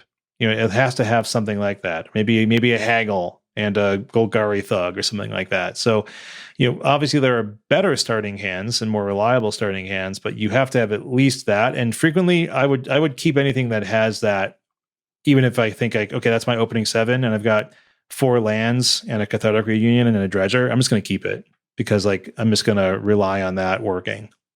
So we figured out how to mulligan. Easy. Yeah, so easy. We lost Faithless Looting, which I think, I don't want to understate how impactful that is on the deck. Like, we can kind of dance around the subject that, yes, this deck is still good, and in some cases it's got like certain pieces that have upgraded it, but I think it's only upgraded it relative to the loss of Faithless Looting. If Faithless Looting was still legal, the deck would probably still run 4 of them. Oh, yeah. No question. And I think one of the most practical impacts of that ban is just your turn 1 is a lot weaker and a lot less consistent. And I think right now in 2020, your best card for turn 1 is just Shriekhorn. Haggle is good, but it's no Faithless Looting. And frankly, in my personal opinion, I don't think it's even as good as Shriekhorn. I'm interested to hear your thoughts on that. You just aren't keeping hands without dredgers right at all, right? That's so my preference would to get a guaranteed dredger in the yard and start that dredge engine with a turn 1 Haggle. If you happen to have a Shriekhorn and a Merchant and a dredger in your opener, you can then do like a turn 1 Shriekhorn. You mill 2 at your opponent's second main, you untap, mill yourself 2 more. If you don't hit a dredger by then you cast your Haggle in your upkeep before your draw step to then ensure that you're going to have a dredger in there to work with. That's kind of like a little sequencing maximization in my eyes. So yeah, I think that I would rather have a Haggle into dredger than rely on the Shriekhorn. But yeah, like if you have both, then you are likely doing pretty well in your opener. Yeah, I mean, you're never unhappy to get Merchant of the Veil, but the deck doesn't run 4. It doesn't run 4, I think, primarily because that's a good question. I mean, that's a good reason, Stan. I think here's a couple of reasons for that. Why it doesn't run 4 is I think 1, it's not that great. And 2, Shriekhorn mills more cards. So like Merchant has to have a dredger along with it, right? Shriekhorn lets you see more cards. So like there's certain times when Shriekhorn is better at just letting you mill more and then hopefully dredge more. But Merchant is like synergistic with the rest of the deck. So, but you're probably right then. Like if it really wanted Merchant on turn 1, it would just play more of them. I think there's 2 things. One is you only have so many spots for turn 1 enablers of Dredge, right? And it's not 8 spots. You have 6 spots for it because you want to run Ox of Agonis. And so what you're doing is choosing, do I want to run 4 Shriekhorns or do I want to run 4 Haggles? And people decided to run Shriekhorn instead. Thoughts? Also, dredgers have been reduced in the deck too. Like Stan said, you only have like 10 dredge cards now. So the math on always having like a Merchant and a dredger is not super high any longer. And you're sort of relying on the Ox engine mid-game rather than having 12 dredgers. So there's some math computation one can do there too. Yeah. Well, so Shane, I have a question for you based on what Dave just said. Prior to the fluting ban, did you not run 4 Shriekhorn? No, I was ran 4 Shriekhorn. So Dave, to your point, like once upon a time, we could run 8 turn 1 dredgers just because Faithless Looting was good on turn 1 or on turn 5. Exactly. And what's happening now, I think, is that Ox is taking up some of that good on turn 5 space. Right. Where Shriekhorn and Haggle are both not good on turn 5. So what you had to do and split that off into a different direction. I don't think it's way more powerful. Stands like Haggle's fine on turn 5? Yeah, of course. Because by turn 5, you have a dredge card in your hand. Like if you have a Haggle in hand, you know to dredge something back, and it's going to enable a dredge 3, 4, or 5. Yeah, but Ox dredges 15 on turn 5. Also, gentlemen, you're completely ignoring the fact that there's almost no way that you're going to have a Haggle in hand on turn 5 because you're not taking natural draws. Oh yeah, you're not drawing. So like it's not a card you draw into. I mean, unless you're like really whiffing and like drawing off the top of your deck, and at that point you're not very happy anyway. Great. Yes. The only other thing I was going to say is number one rule of this deck is set a stop in your own upkeep. Oh yeah.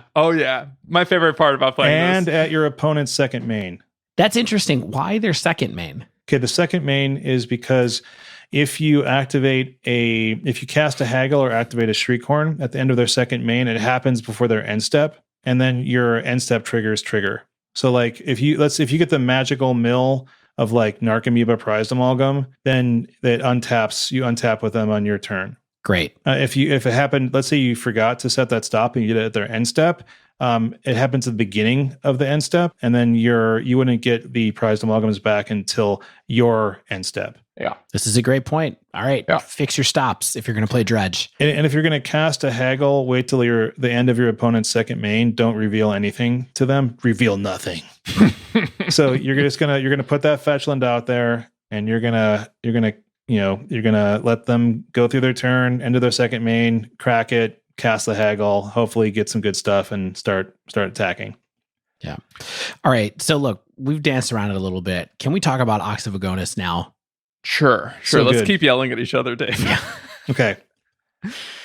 Things I like about Ox. 10 things I like about Ox.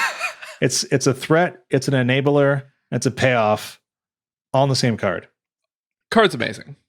Yeah. It lets you discard dredgers, lets you draw cards or dredge cards, dredge those same cards you just discarded. It blocks well and it attacks well. Mm-hmm. It's everything for this deck. Without Ox, I don't think this deck is good anymore. I think it's like adequate. Like Ox is better than a flashbacked Faithless Looting. And it also hits like a truck. Like it's just so good in the mid game. Like, so I'm going to compare it to Faithless Looting and why I think it's better. Okay. Yeah. So like Not better than Faithless Looting. yeah, better than Faithless Looting flashbacked. Okay. Okay. Yes. So like when you flashback to looting, you would typically have like dredged up a Stinkweed Imp or two already, right? Like by that turn. And then you'd have Life from the Loams, which is your worst dredger in the graveyard. So when you cast looting, you would like dredge up 2 Life from the Loams, and then you discard those 2 imps that you had in your hand to set up future dredges in following turns. Okay. So you dredged 6 off of your 2 Loams. Okay. With Ox, you instead are immediately discarding the imps in your hand, and then you're dredging like 14 or 15. And then in your following turn, you can dredge for your, like on your draw step, and then cast something like a second Ox that you've milled over for like another dredge 15. And so the number of cards that you dredge is just incredibly more. And that's really all that matters at that point in the game, because you're just taking over. Yeah, it's interesting. It's almost more like a cathartic reunion with flashback than it is, you know what I mean? Because it has the discard part first, which is really cool. That's a good point. The other thing I would say is that it's funny because I think because of Ox, I almost milled myself playing this deck. Like 3 of the matches I played, I came so close to milling myself. I'm like, turn 4. Oh, it happens. I have done that more than I care to admit. We were like, well, I guess I'm dead because I just ran myself out of cards by accident. That's so funny. That happened to me as well. So I totally agree. Everything you're saying, Ox is insane. I loved casting Ox. I love that it's not a Titan. So like there was 1 or 2 games where I just hard cast it, thinking it was gonna go to my graveyard immediately, but it stuck around. So that was cool. I do wonder though, like I felt like I had to be a little bit precious with my Ox of Agonis, because the thing I never want to do is like delve cards with Dredge to the Ox, right? Like, don't I need to like wait until my graveyard is full of like excess lands or Cathartic Reunions, Merchant of the Vales, or Shriekhorns to cast Ox, because having those like dredgers in the yard is so important? Or are you able to just say like, if I have dredgers in hand, it doesn't matter? Yeah, I mean, I would say the sequence is you hope that you don't have a bunch of like prized amalgams and Silversmote Ghouls hanging out in there, and you'd prefer to not exile those away, so you can just sort of maybe take another turn and hopefully dredge up like another Life from the Loam or a Stinkweed Imp to then mill over a few more cards and set yourself up without getting rid of the important cards. I will say, I don't think it's too bad if you have to get rid of one dredge card. Yeah. I would be more worried about getting rid of a dredge, or less about getting rid of a dredge card than I would getting rid of a prized amalgam. For example, I definitely don't want to do Ox if I'm going to get rid of a prized amalgam because I have to. But if I have to get rid of like a Golgari Thug, it's probably okay because I have at least a couple of others around. Yeah, I mean, you're probably pitching them, from your hand at that point. Last point about Ox for me. We mentioned it as one of the cards that replaces Faithless Looting. We talked about that it's better than the flashback on Faithless Looting. And as a result, with losing Faithless Looting, our turn ones get a little weaker. Did the banning of Faithless Looting and the printing of Ox make this deck more mid-rangey and less aggressive? I don't think so. I think that this deck is more aggressive than ever because especially when replacing Bloodghast with Ghoul, I think Bloodghast is a grindier card because it keeps coming back and it has haste. And so like you can sort of just keep attacking your way through and getting some damage through. But the explosiveness of hopefully early turn Ghouls off of like your turn 2 Reunion and then getting an Ox on even like turn 3 or something like that is just bonkers. And you just want to get that damage in, I think, more quickly and more effectively without having to like sort of grind your way through the long game. But it also does that well as well. Like I definitely won long games. Yeah.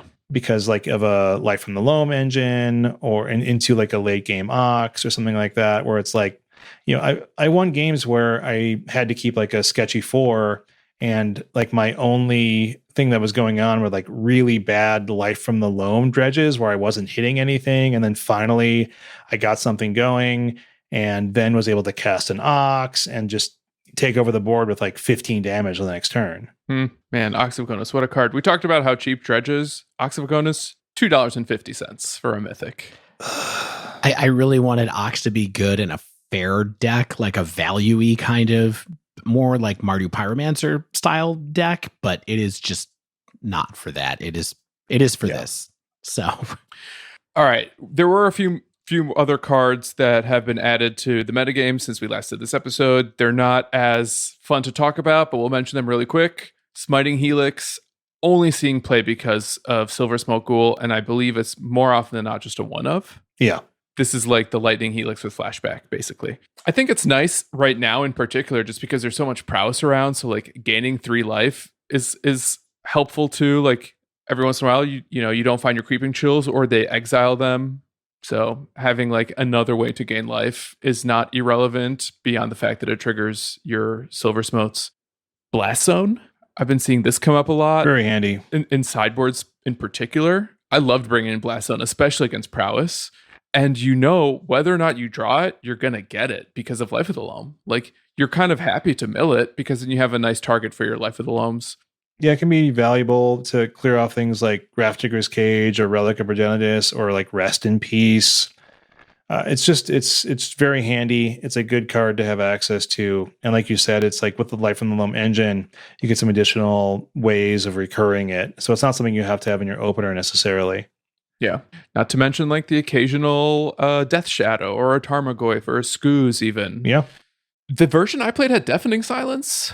Yeah, it's in the sideboard sometimes. I think it's like fine. It's probably decent against prowess. It's decent against like weird multiple spell a turn combo decks like Storm or perhaps some other things that I'm not thinking of, like Wurza style decks. I think those don't win on the stack, right? That's just sort of a sacrifice triggered ability. Correct. Yeah, it can slow down prowess. Yeah, I think I'd rather see like Leyline. I played 2 Leyline of Sanctity in my board, which is super awesome against prowess, not only for the burn, but also for the Tormod's Crypt, which is something that is frequently seen in those decks. Yeah. The card I was a little surprised to be absent from basically every sideboard that I looked at was Wilt, in that not only does it get like a lot of the most important hate pieces that people bring in against Dredge, in that it destroys artifacts and enchantments, it also has cycling. So like every once in a while, you can just cycle it to trigger a Dredge.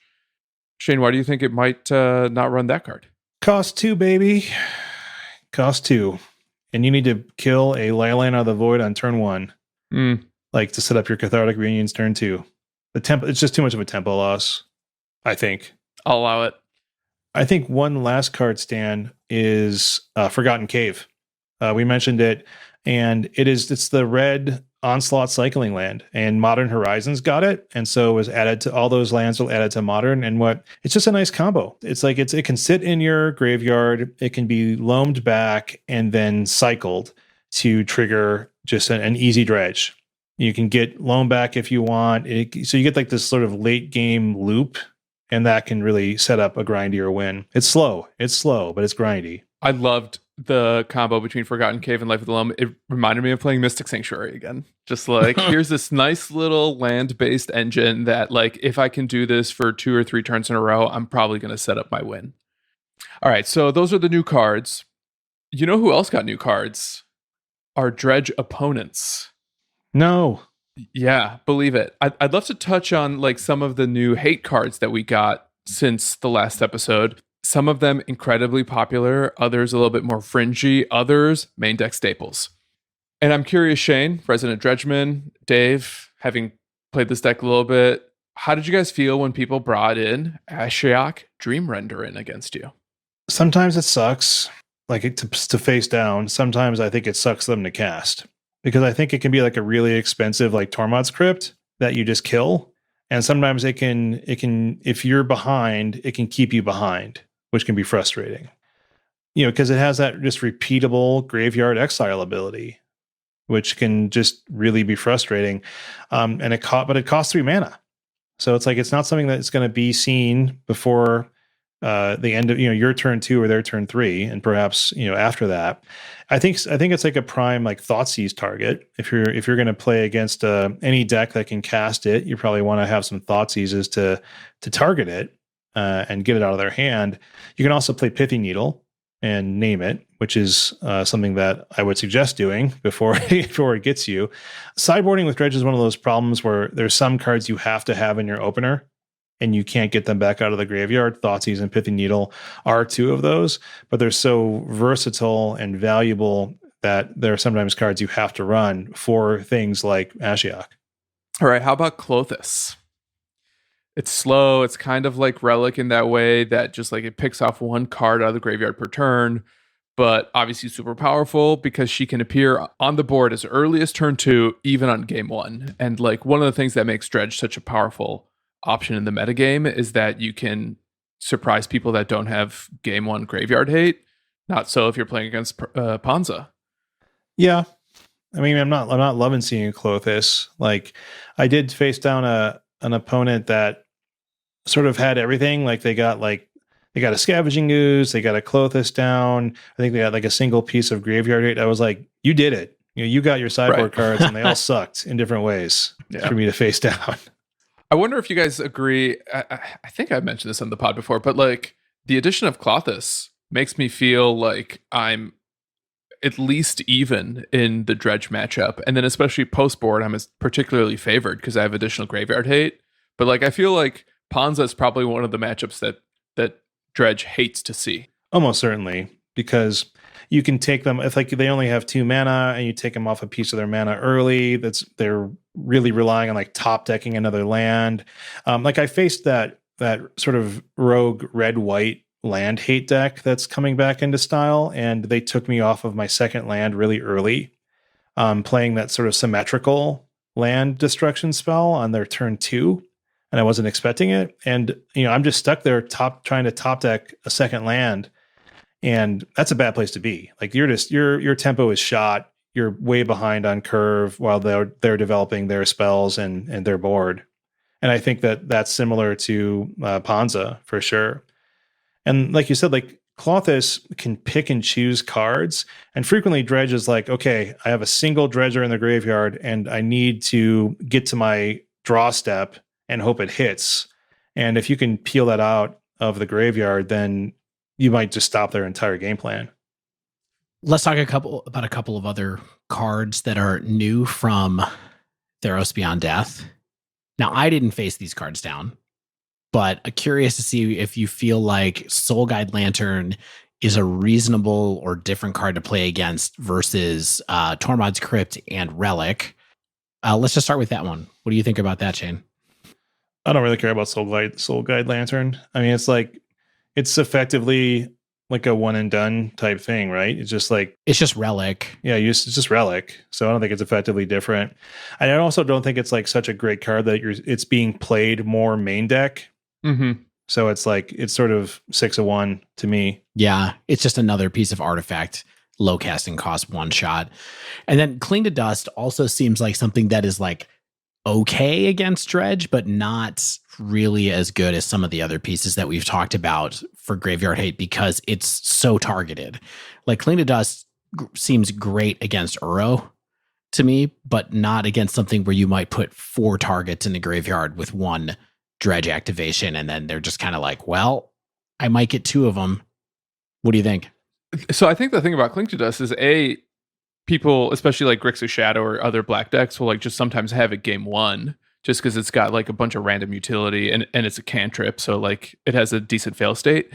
But I think it's one of those cards that you hold it until like your Dredge opponent triggers something like Creeping Chill or Prized Amalgam, and you kind of like get them when they've like revealed what they're doing ultimately. True, but the problem I would feel with this card is that you generally, the turns that are really good for Dredge are where they get 4 triggers going off, and then you get to respond to one of them with Cling to Dust, but it's not that great when someone goes like Narcomoeba, Creeping Chill in one turn, and then they get Prized Amalgam, and Silversmoke Ghoul back on turn 2. It's like, well, that was moderately helpful. I got one choice to get rid of, but it's kind of a lot to deal with. Yeah, I mean, I think your point, I think, Stan, is that it's a card that some people can play main deck that will probably cost you a couple of percentage points, right? But like I said, I also do agree with Dave where it's like, if Dredge is struggling and you need like that one, like you need that Ox to keep hanging out, or you need to have your Creeping Chill trigger in order to trigger like 3 Silversmoke Ghouls that have been, sort of lingering in your graveyard, and they take care of that Creeping Chill, then you're like, well, poop. Like I don't get all those cards. I don't get the Silversmoke Ghouls, which are going to trigger my Prize Amalgams. And like there are lots of situations when you play Dredge where you need something to happen to make other things happen, because of the way your graveyard has become constructed in a frustrating way frequently. But yeah, I think it's just like it's going to cost you some percentage points being out there in the meta here and there. I think the truth about this whole thing is that the old sideboard cards against Dredge are still the best ones. Yes, fundamentally. Leyline of the Void, Rest in Peace, Grafdigger's Cage, those are still the cards that are the ones that really shut the deck down. Yeah, and that's what makes you hard mull for like a Nature's Claim in your opener, or like or play your Ancient Grudges to try to hit the Grafdigger's Cage, or like really, you can't hit Grafdigger's Cage with Ancient Grudge, you can hit with Shenanigans, you can. Right. All right, we only have like 12 minutes left because we're so good at talking about stuff. Let's talk about playing this deck, and I'd like to hear, actually, Stan and Dave, I want to hear more from you than from me, because to me it honestly felt pretty similar to me. Yeah, I liked it. I thought it was fun. I think this deck is probably a lot easier to play online than in paper, just because like MTGO keeps track of everything for you. You are literally never missing a trigger. And it's just like it highlights the cards in your graveyard that matter or have flashback or whatever. Right. I mean, 100%. I worry about playing this deck in paper the same way I worry about playing Storm in paper. It's just like you had better have a big old coffee before you show up to a tournament with Dredge, right? So that you're just like on it. You should have a list or something of just like stuff I can't forget when I'm playing. Like, I don't know, get a tattoo, don't believe his lies or whatever. Like, yeah. So like super fun to play, but I did feel like there were times where I kept good hands, but there was really nothing I could do and lost anyway. And not just because my opponents had hate cards, but because like my dredges were bad, or you brick, or yeah, you just brick. And like there are just a bunch of turns where like the random number generator was not on my side, and my my Shriekhorns didn't do anything. My Dredges didn't do anything. My Cathartic Reunions barely did anything. Yeah, I feel like the deck can high and low roll for sure. You guys like slot machines? Not really. I'm honest question. That's what I felt like when I was playing this deck, is that it felt like I was sitting down and I'm like, I am going to play video poker for the next hour and just like see how I roll. And I know most of the plays. I'm going to keep all the cards of a royal flush, is just give me some top end and then kind of like go from there. It's a badly described analogy, but you know what I mean? Like it felt it does, especially online. Like I've played this deck a lot more in paper than online. And the mechanical working of the cards, like when you're dredging and stuff like that, I think sort of like obfuscates the randomness in like a little bit of a way. Like it makes me feel like I'm doing something even when I'm not. Playing this online, everything happens instantaneously and you just sort of see the results and you're like, oh, I have another dredger to click in my graveyard. Oh, or 2 more cards appear to my hands because those are the natural draws. Like it's like you're just like, oh, well, that happened. And it does sort of make it feel more random and more like a slot machine. A cherry bar. Yeah, I mean, I don't think that's like a pro to the deck by any means. I don't know if it's a pro or a con. Like some people enjoy games of chance that are games of chance, and like that's fun, you know, to be like click, click, click, click, click, 20 power. Yeah. I will say, like, that element of the deck, though it didn't like discourage me or, you know, impact the fun I had playing it, it made me a little surprised by how much Shane likes it, because Shane loves making decisions when he plays Magic. And this deck does reward very good decision making. It rewards discipline, but there are times where it's like you can't decide your way out of it. Yeah, I think going back to kind of the question early on, which is like, you know, who is Dredge for and like what's like why people enjoy Dredge? I think it's like there are the random elements and the controllable elements, and they sort of overlap in some ways, right? Like the entire point of the deck is like to figure out how to dredge the most, right? Like how can I get the most cards into my graveyard that hopefully do something for me? And that in a lot of ways is controllable by the way that you choose to play the game out or sequence a few turns in a row and what you dredge back. Like, do I dredge up a Life from the Loam here to then get some cards back into my hand and then cycle a Forgotten Cave? Or do I do like a Dredge 5 off of the Stinkweed Imp? Yeah, I definitely don't want to make it sound like what I was saying a minute ago is that this deck does not require skill to play. I mean, it's Magic. Everything requires some skill, right? But this is one of those things where we also have to acknowledge that not only does everything require skill, everything requires luck to do really well. And that's just what Magic is. And it's just very bold-faced on this deck. Like sometimes you just run bad, but capturing that last 15% of the value in the deck by knowing how to navigate a situation like you were just talking about, Shane, is like, that's really where it's at. And so if you are into like the micro of the micro, like mostly running on a script a lot of the time, and then being like, okay, this is a point where I actually get to make a huge decision that's going to push me into a higher value bracket or a lower value bracket. Like that's the kind of gameplay that I think Dredge has that's cool and interesting. There's people who are known as like Dredge masters. Like, you know, I mean, like like Sodic is one of the most well known, but there are others. And there are reasons that these people can be considered that because they know the deck and the lines and the sequencing and the ways to maximize every point to get that, like you said, they get those extra 15% here and there. Can I ask you a question though, Shane? Please. What do you think is the difference between this deck and Storm? Like gameplay wise, you hate playing Storm. You like playing this deck. For me, they're somewhat analogous as far as gameplay style goes. I like combat. Okay. I like creatures. I also like the physical manipulation of the cards, which I guess I could probably get the same difference with like some dice or tallying up mana, but it's not quite the same. Stan, you have thoughts? I don't think it resembles Storm because Storm is about the economy of actions. Dredge is about the economy of triggers. Your deck just like does more things when you set it up to do more things. But like Storm, you have to decide how you're going to win, and you have to like pick the literal right cards with like your gifts ungiven.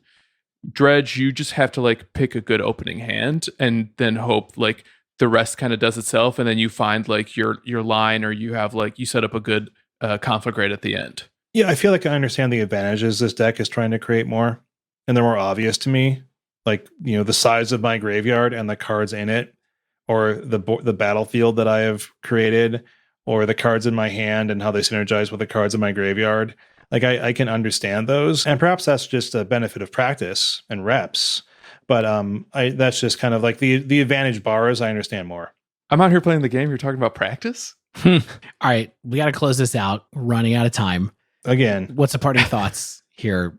How long before one of us non-dredgemen spend $100 to finish this deck? It's already in the post coming to me. It's going to take 3 weeks to get here, but really?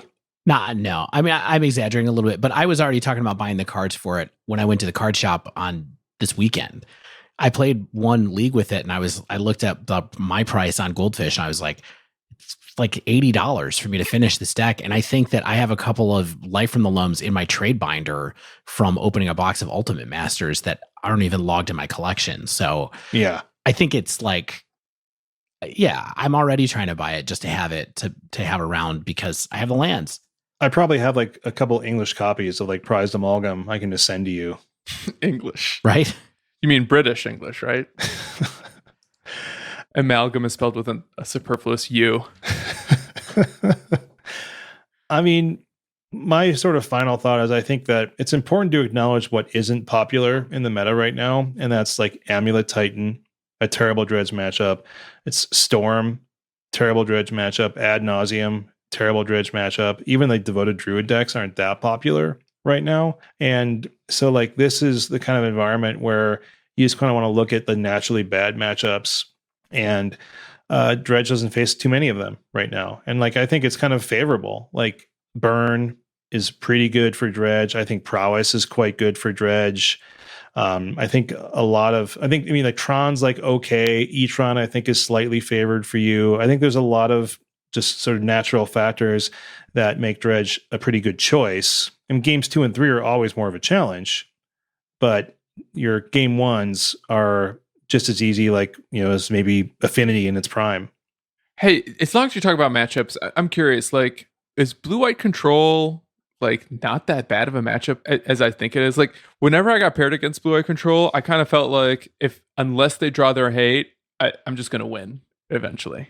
And it's like, unless they draw their hate or unless they get a Batter Skull on the ground. But like, I don't care about counter spells. I don't care about Supreme Verdict. And like, that's it. I care about my Cathartic Reunion getting spell snared. Yeah, it's not great. But yeah, I don't think it's terrible. Like, it's one of those things I actually haven't had a lot of experience with it recently. Like, I played like 12 or 13 matches this week of Dredge, and I didn't face blue-white once. Well, play some more matches, Shane. I'm gonna. It's one thing I do like about Dredge is how fast it is to play online. It is outrageously fast. It's some of the fastest Magic I've played in a long time. Awesome. Well, it's a sleeve from me. Good. It's very powerful. Blue Leaf Plus for Stan. All right, this was fun, Shane. Thanks again, Bob, for asking us to do this episode. This was my first time piloting Dredge, and like, I learned a lot. If you're the type of person who hates playing against Dredge, but you have access to mana traders, or maybe you can like borrow your friend's copy of this deck, you should play it, because you're just going to learn so much about where the vulnerabilities lie and how hard it is to pilot and how often it whiffs, that it really brings this deck down to earth. And at least for me, it doesn't really feel like a boogeyman anymore. Boogie person, if you will.